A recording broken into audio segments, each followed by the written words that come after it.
Assalamualaikum warahmatullahi wabarakatuh, Bapak, Ibu dosen, dan rekan-rekan semua. Izinkan saya memulai presentasi ini dengan sebuah cerita yang mungkin kita alami semua. Bayangkan seorang mahasiswa di akhir bulan membuka kulkas dan hanya menemukan satu butir telur, sedikit sawi, dan sisa nasi kemarin. Di sisi lain, ada seorang ibu rumah tangga yang terpaksa membuang daging ayam karena lupa cara mengolahnya hingga kadaluarsa. Statistik menunjukkan bahwa limbah makanan rumah tangga menyumbang angka yang sangat besar atau tinggi pada kerusakan lingkungan global. Berawal dari keresahan ini, saya bersama tim saya, yaitu Mas Nazi, Afer Varian, Kalis, dan Ahmad Hamam, merancang sebuah solusi digital berbasis Java. Kami memperkenalkan Leftover to Meals. Ini bukan sekedar buku resep.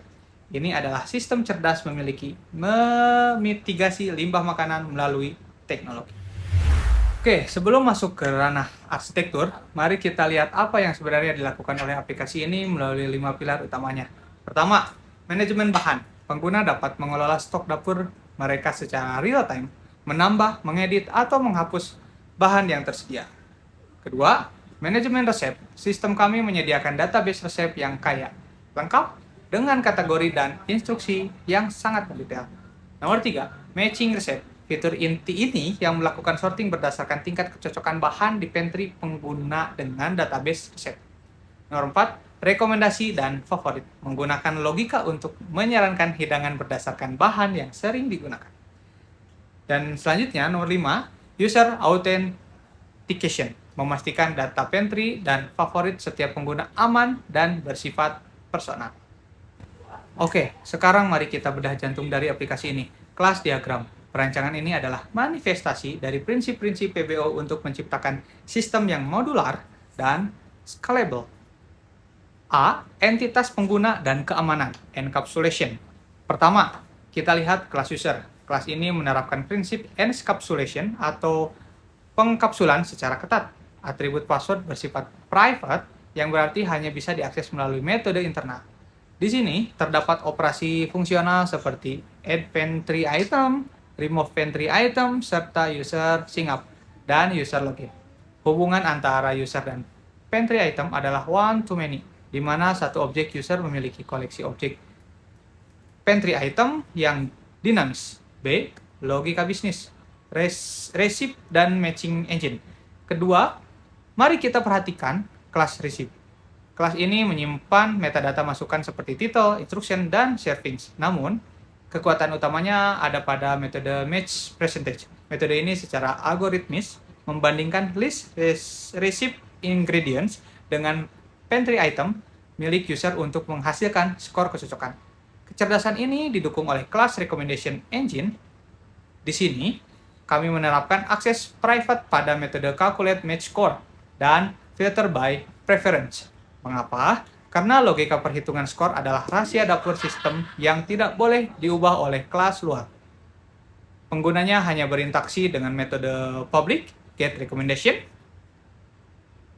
Selanjutnya C, abstraksi dan pewarisan, atau bisa disebut inheritance dan abstraction.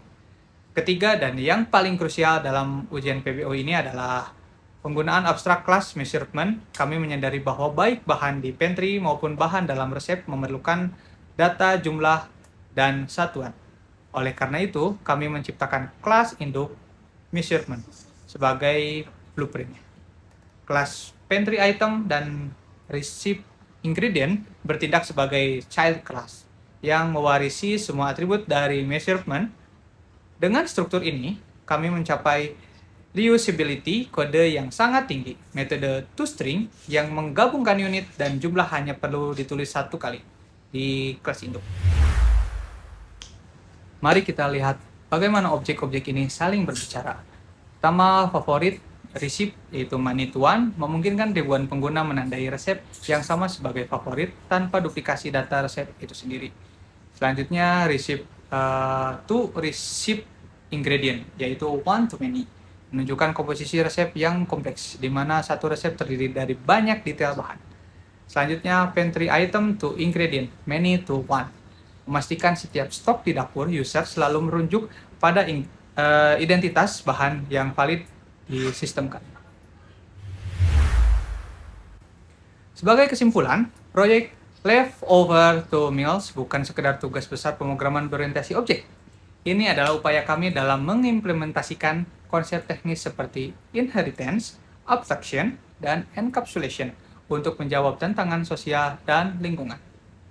Kami yakin dengan struktur yang solid, aplikasi ini siap dikembangkan lebih lanjut ke tahap implementasi menggunakan Java yang nyata. Saya Agung Pratama mewakili seluruh tim mengucapkan terima kasih atas perhatian Anda. Mari kita berhenti membuang makanan dan mulai memasak dengan cerdas. Sekian dan terima kasih. Assalamualaikum warahmatullahi wabarakatuh.